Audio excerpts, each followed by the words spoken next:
할렐루야. 우리 주 예수 그리스도의 이름으로 하나님 말씀 살펴보겠습니다. 오늘 본문 말씀은 누가복음 10장 25절에서 37절까지의 말씀입니다. 누가복음 10장 25절에서 37절까지의 말씀 저와 함께 교독하겠습니다. 마지막 37절은 다 함께 읽도록 하겠습니다. 누가복음 10장 25절. 어떤 율법사가 일어나 예수를 시험하여 가로되 선생님, 내가 무엇을 하여야 영생을 얻으리이까?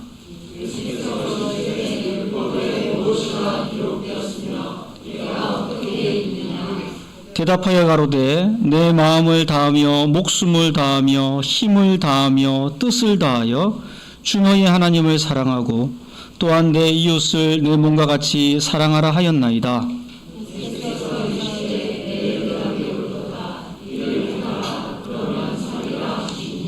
이 사람이 자기를 옳게 보이려고 예수께 여짜오되 그러면 내 이웃이 누구오니까?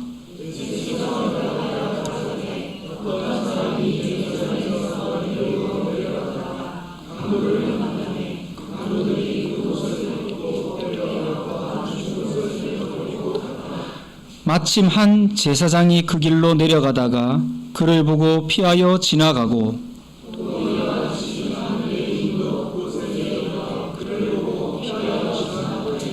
어떤 사마리아인은 여행하는 중 거기 이르러 그를 보고 불쌍히 여겨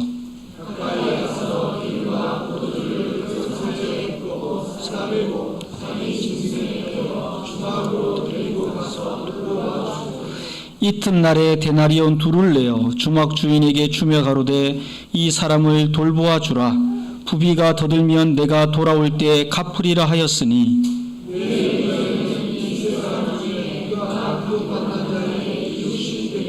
다 함께 가로되 자비를 베푼 자니이다. 예수께서 이르시되 가서 너도 이와 같이 하라 하시니라. 아멘. 저는 학교 교사로서 학생들이 좋은 질문을 할 때 기분이 좋아서 그 질문을 한 학생을 크게 칭찬해 줍니다. 오늘 살펴볼 말씀 속에는 좋은 질문이 나옵니다. 물론 그 질문의 동기는 좋지 않습니다. 마치 실력 좋은 학생이 새로 오신 선생님을 간보기 위해서 던지는 질문 같습니다. 그 질문이 무엇인지 25절에 나오지요. 25절을 보겠습니다. 어떤 율법사가 일어나 예수를 시험하여 가로되 선생님, 내가 무엇을 하여야 영생을 얻으리이까? 예수님 당시에 예수님을 시험하기 위해서 질문을 던지는 사람들이 종종 있었습니다. 몇 가지 예를 들면 다음과 같습니다. 마태복음 19장 3절에서 바리새인들이 예수를 시험하려고 질문했습니다. 사람이 아무 연고를 물론하고 그 아내를 내어버리는 것이 옳으니까? 마태복음 22장 17절에서는 역시 바리새인들의 기획 아래 그 제자들이 예수를 시험하고자 질문했습니다. 가이사에게 세를 바치는 것이 가하니까 불가하니까? 또한 마태복음 22장 36절에서는 한 율법사가 시험하고자 질문했습니다. 선생님이여, 율법 중에 어느 계명이 크니까? 예수는 비록 자신을 시험하고자 던진 질문인 것을 아시면서도 매번 성실하게 대응해 주셨습니다. 오늘 본문 말씀에서도 한 율법사가 예수를 시험하고자 질문을 던졌습니다. 그런데 이 질문은 내용 면에서 지금까지 예수가 받아왔던 질문보다 훨씬 수준이 높았습니다. 그리고 신앙의 본질을 꿰뚫는 아주 중요한 질문이었죠. 선생님, 내가 무엇을 하여야 영생을 얻으리이까? 본문 말씀 25절에 나오는 율법사라는 단어는 신약 성경에서 율법의 적용이나 이해와 관련된 문맥에서 유대 백성들의 지도자를 가리키는 용어로 자주 사용되었습니다. 그런 그가 예수님을 향해 일어났습니다. 누구를 향해 일어났다는 말은 매우 적극적인 모습입니다. 어떤 의도를 가지고 있다는 뜻이지요.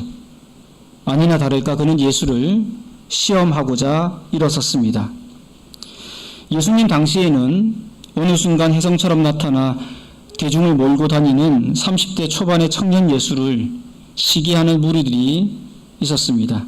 대표적인 사람들이 바리새인, 서기관, 제사장, 율법사 등과 같은 당시 종교 지도자급에 있는 사람들이었습니다. 예수가 등장하기 전에는 온갖 기득권을 누리면서 호의호식하면서 잘 살고 있었는데 갑자기 그들의 눈에 갈릴리 시골에서 별 볼 일 없는 청년 예수가 와서는 대중을 선동하고 자신들의 기득권을 맹렬하게 비판하면서 뭔가 새로운 가르침으로 인기몰이를 하고 있었던 것이죠. 그래서 그들은 틈만 나면 예수를 올무에 빠뜨리려고 시험을 하였습니다. 요한복음 8장에서는 서기관들과 바리새인들이 간음 현장에서 잡힌 여인을 예수 앞으로 데리고 와서 어떻게 처리해야 하는지 시험했습니다.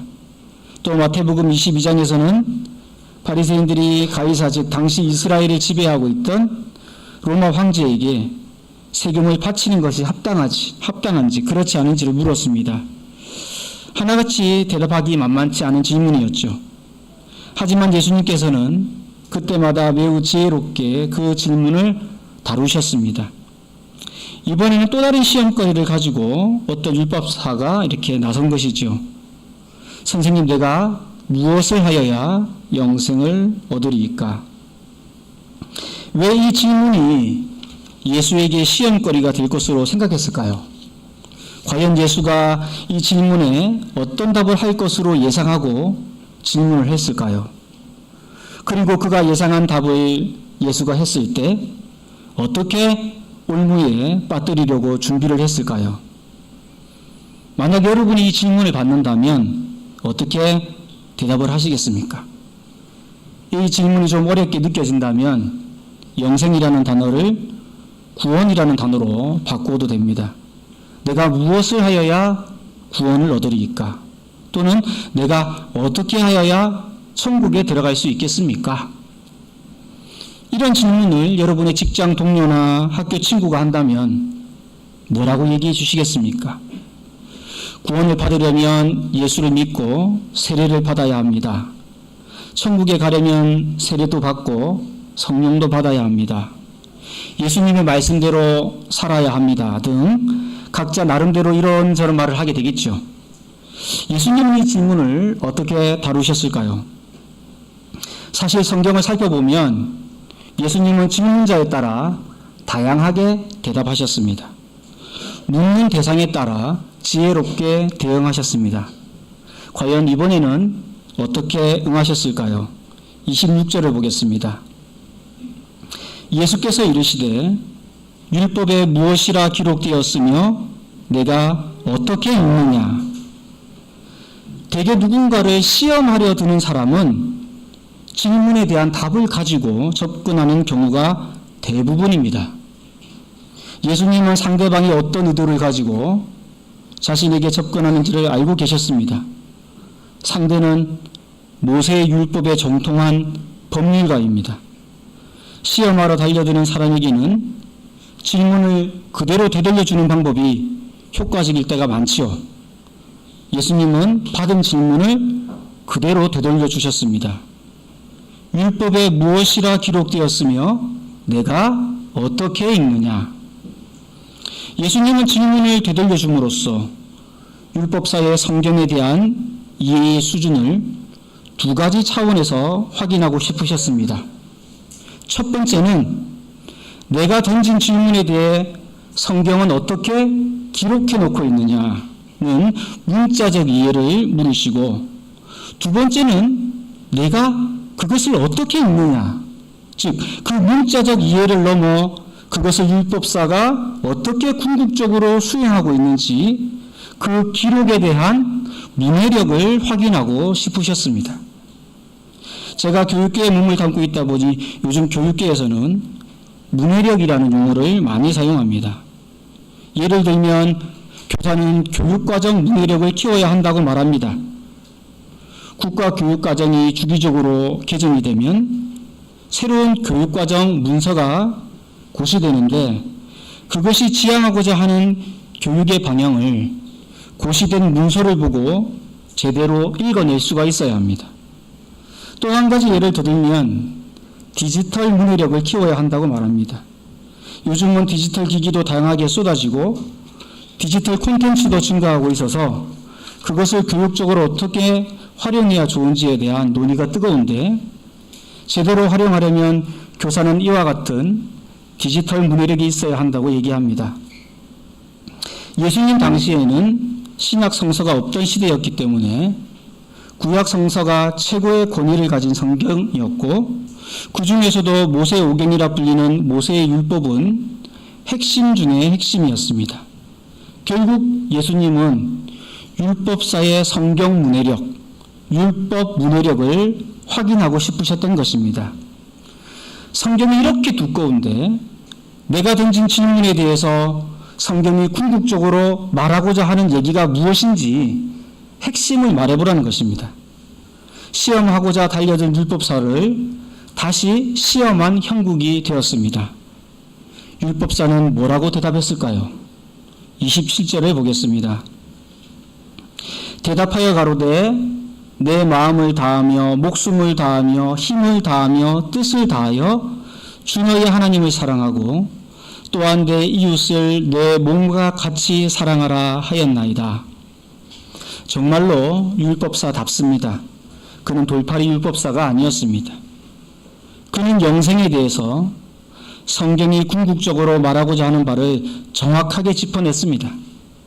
내 마음을 다하며 목숨을 다하며 힘을 다하며 뜻을 다하여 주 너의 하나님을 사랑하라. 이와 유사한 표현이 모세의 오경 중 마지막 책인 신명기에서 제가 확인한 것만 9차례가 되었습니다. 신명기 외에 구약에서도 5차례를 확인하였습니다. 모세가 하나님으로부터 받은 율법의 주요 내용인 각종 제사법, 손해배상법, 절기법, 십계명 등을 포함하는 즉 신의 산에서 하나님으로부터 직접 받은 모세의 율법이 결국 인간으로 하여금 어떻게 하라는 것인지 그 핵심을 율법사는 매우 잘 알고 있었습니다. 그것은 나의 모든 것으로 하나님을 사랑하고 사람을 사랑하라는 것이었습니다. 여러분, 이 멋진 율법사의 대답에 예수님은 뭐라고 하셨을까요? 28절입니다. 예수께서 이르시되 내 대답이 옳도다. 이를 행하라. 그러면 살리라 하시니. 내 대답이 옳도다. 예수님께서는 두말하지 않으시고 율법사의 성경 문해력을 칭찬하셨습니다. 역시 율법사다운 명답이었습니다. 이를 행하라. 그러면 살리라. 무슨 말씀입니까? 네가 답한 대로 행하면 영생을 얻을 수 있다고 하셨습니다. 구원을 얻을 수 있다고 하셨습니다. 천국 갈 수 있다고 하셨습니다. 사실 율법사는 여기서 예수님과의 대결을 그만두어야 했습니다. 하지만 우쭐해진 그는 오히려 자신을 올무에 빠뜨리는 질문을 한 번 더 해버리고 말지요. 29절입니다. 이 사람이 자기를 옳게 보이려고 예수께 여짜오되 그러면 내 이웃이 누구오니까? 사람은 틈만 나면 자기 의의를 높이려는 성향이 있습니다. 이런 자기 교만의 습성은 누구나 예외가 없지요. 이 유혹을 이겨낼 인간은 세상에 한 사람도 없을 것입니다. 조금만 일이 잘 풀리거나 성과를 내면 자기가 뭐라도 된 것처럼 우쭐해지지요. 다른 사람 앞에서 폼을 잡습니다. 잠시 겸손한 척하다가도 얼마 되지 않아 뻣뻣하게 고개를 들기 시작하는 것이 바로 우리 인생입니다. 이렇게 율법사는 자신을 자랑하고 싶었습니다. 그렇게 그는 자기를 옳게 보이려고 선택한 두 번째 질문을 예수님께 했습니다. 이 질문에 대해 그는 무슨 답을 듣고 싶어 했길래 그것이 자기를 옳게 보이는 질문이 될 수 있었을까요? 그러면 내 이웃이 누구니까? 율법사가 명쾌하게 말한 영생을 얻는 길은 하나님에 대한 사랑과 사람에 대한 사랑이었습니다. 그런데 그는 하나님에 대한 사랑은 쏙 빼고 사람에 대한 사랑만 건드렸습니다. 아마도 그는 자신의 하나님께 대한 사랑은 완벽하다고 생각한 것 같습니다. 누가복음 18장 9절에서 14절을 보면 자기를 의롭다고 믿고 다른 사람을 멸시하는 자들에게 예수님께서 비유로 하신 말씀이 기록되어 있습니다. 바로 여러분도 잘 아는 바리새인과 세리의 기도입니다. 여기서 바리새인의 기도 중에 자신은 하나님을 위해 일주일에 2번 금식하고 소득의 11조를 드린다고 했습니다. 우리들 중에 일주일에 2번 금식하는 분 있습니까? 당시 바리새인 율법사 서기관들은 금식과 11조뿐만 아니라 구약에서 규정한 것을 철저하게 지켰습니다. 뿐만 아니라 자기네들 나름으로 율법을 더 잘 지켜보겠다고 수백 가지의 규정을 더 만들어서 철저하게 지켰습니다. 하나님을 위해 해야 할 일을 달달 외우면서 스스로 채찍질했습니다. 아마 오늘 본문 말씀에 등장하는 율법사도 이 부분에 대해서는 철저했을 것입니다. 그래서 그는 하나님께 대한 사랑은 건너뛰고 사람에 대한 사랑으로 넘어간 것입니다. 그는 하나님에 대한 사랑은 충분하다고 생각했습니다. 그러면 내 이웃이 누구입니까? 그는 과연 예수님으로부터 어떤 대답을 기대한 것이었을까요? 그는 이번 질문으로 또 한 번 예수님으로부터 인정을 받고 싶었을 것입니다.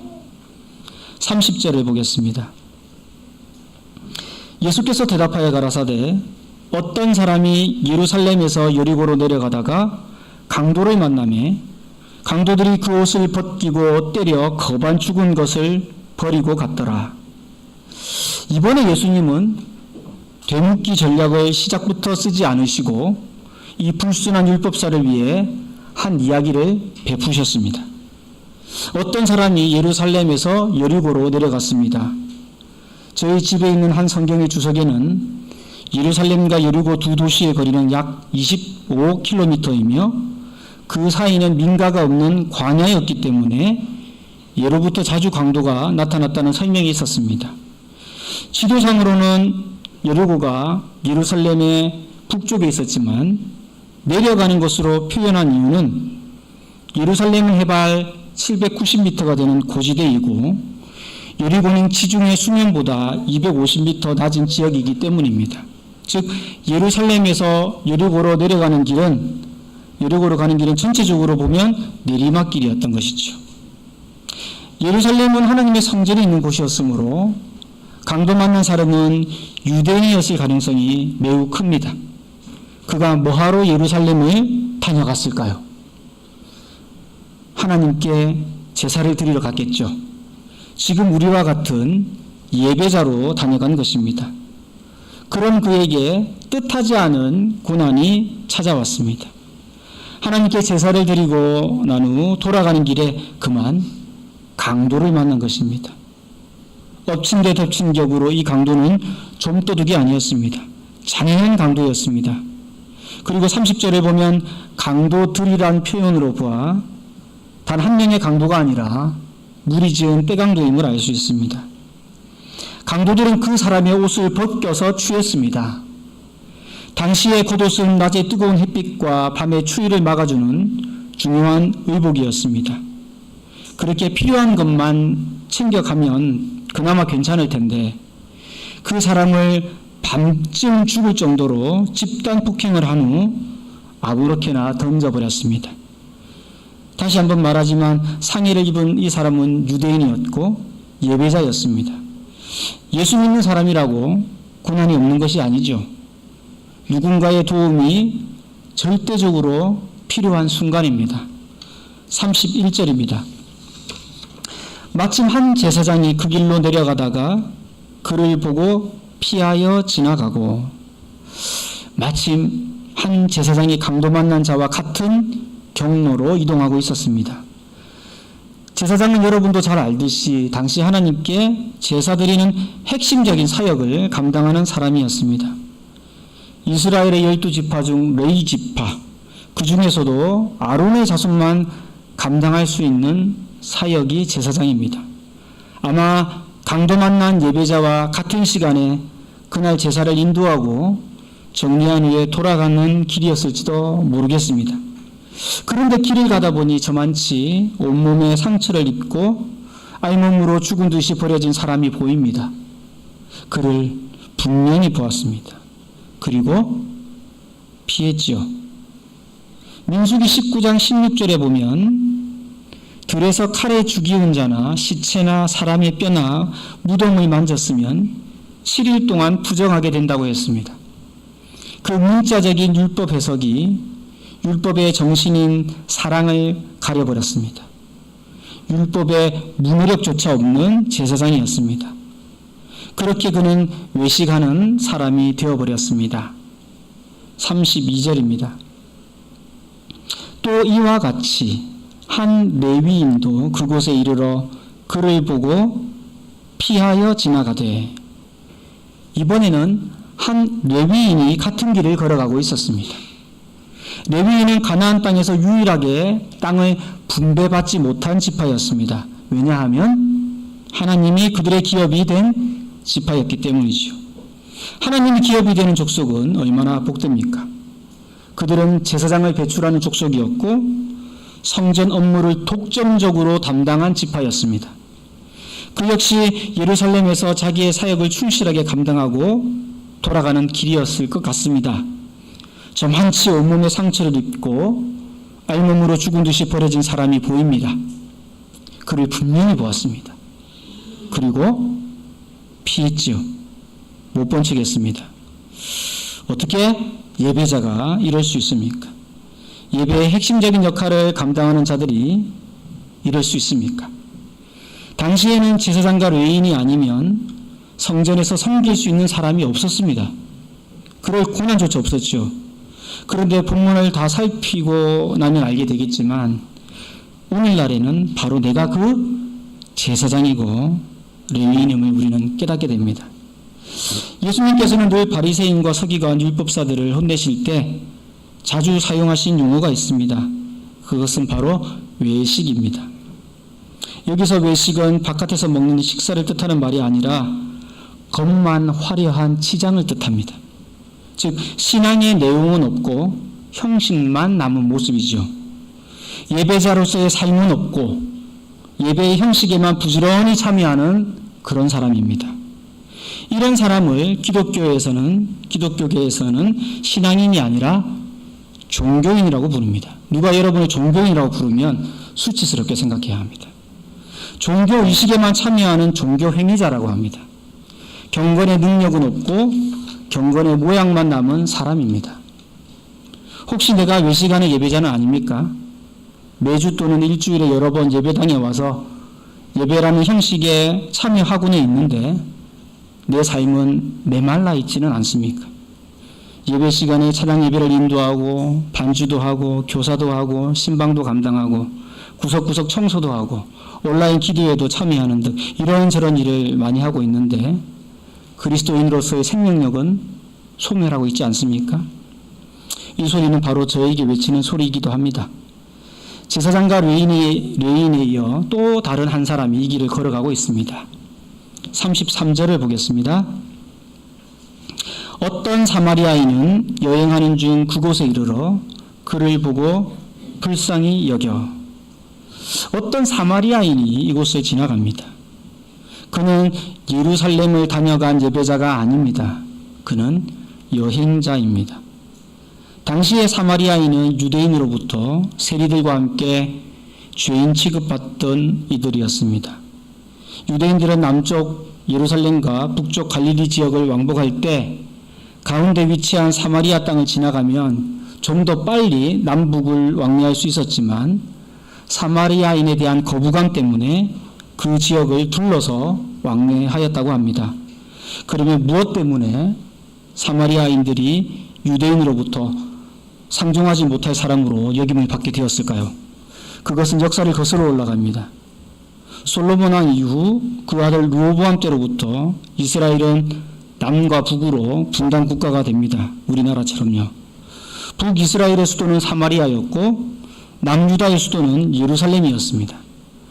열왕기상 12장을 보면 북이스라엘의 초대왕 여로보암은 남유다의 예루살렘 성전을 사모하는 북이스라엘 백성들의 마음을 돌이키기 위해서 금송아지 둘을 만들어서 베델과 단에 두고 북이스라엘 백성들로 하여금 그것을 하나님으로 알고 섬기도록 했습니다. 뿐만 아니라 레위 자손이 아닌 보통 백성으로 제사장을 삼았습니다. BC 722년에 북이스라엘은 아수르 즉 아시리아 제국에 의해 멸망을 당하고 북이스라엘 백성은 쫓겨나 멀리 타국으로 강제 유주를 당했는데 대신 이민족이 옮겨와서 남아있던 백성들과 살면서 혼혈민족이 됩니다. 이런 역사적 배경으로 인해서 유대 사람들은 그때로부터 북이스라엘을 대표하는 사마리아인들을 피가 섞였다며 죄인 취급을 했죠. 하지만 요한복음 4장에서 예수님과 사마리아 여인의 대화를 살펴보면 사마리아인들은 하나님에 대한 믿음이 대단함을 알 수 있습니다. 여러분도 예배에 관한 유명한 요한복음 4장 23절에서 24절의 말씀을 많이 들어보셨을 것입니다. 아버지께 참으로 예배하는 자들은 신령과 진정으로 예배할 때가 오나니 곧 이때라. 아버지께서는 이렇게 자기에게 예배하는 자들을 찾으시느니라. 하나님은 영이시니 예배하는 자가 신령과 진정으로 예배할지니라. 이 말씀은 예수님이 유대인에게 하신 말씀이 아닙니다. 바로 예배에 관한 사마리아 여인의 질문에 대한 예수님의 대답이었습니다. 그들 나름의 종교적 자부심이 있었습니다. 참된 예배를 드리기 위한 사마리아인들의 고민이 많았지요. 따라서 여행 중인 사마리아인은 하나님을 전혀 모르는 사람이 아니었습니다. 그는 여행 중이었지만 당시 유대인에게 멸시받는 예배자였습니다. 그도 강도 만나 버려진 유대인을 보았습니다. 그도 피했습니까? 아니죠. 그는 보고 불쌍히 여겼습니다. 긍휼히 여겼습니다. 34절을 보겠습니다. 가까이 가서 기름과 포도주를 그 상처에 붓고 싸매고 자기 짐승에 태워 주막으로 데리고 가서 돌보아 주고. 사마리아인은 가까이 가서 강도 만난 자의 상태를 자세히 살펴보았습니다. 그리고 자신이 가지고 있는 것으로 서둘러 응급처치를 하였습니다. 고난 중에 있는 사람이 유대인인지 동족 사마리아인인지 확인하지도 않고 마땅히 도움이 필요한 사람이라는 이유 하나만으로 불쌍히 여겼습니다. 여행 중에 전혀 계획에 없던 곤란한 일이 자신의 인생 안으로 훅 치고 들어왔지만 그는 기꺼이 수용했습니다. 여행 중인 사람에게 기름과 포도주는 어떤 용도였을까요? 본문에는 어떤 기름인지 언급되어 있지 않지만 당시 이스라엘에서는 감람유 즉 올리브유를 주로 사용했습니다. 인류가 탄생한 이후로 가장 오랫동안 사용한 기름으로 알려진 올리브유는 상처 치료에 좋고 소화에 도움을 준다고 알려져 있습니다. 사마리아인이 사용한 두 번째 치료제는 포도주입니다. 포도는 지중해 지방에서 많이 재배되는 대표적인 과일이죠. 포도를 발효시켜 만든 포도주는 알코올 성분으로 흔히 소독작용을 할 것이라고 생각할 수 있지만 알코올 도수 12에서 15도 정도의 포도주는 상처난 피부의 소독 효과보다는 알코올이 세균을 죽이는 효과를 유도한다고 알려져 있습니다. 사마리아인은 이렇게 기름과 포도주로 응급처치를 끝내고 그 상처난 부위를 싸매어 주었습니다.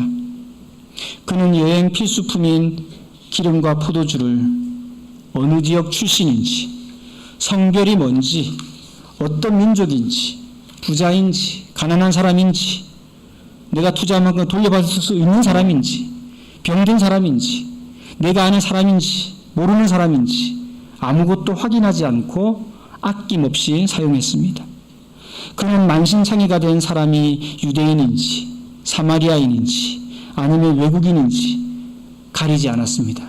그는 그저 상처받은 인간에 대한 긍휼함이 가득한 예배자였습니다.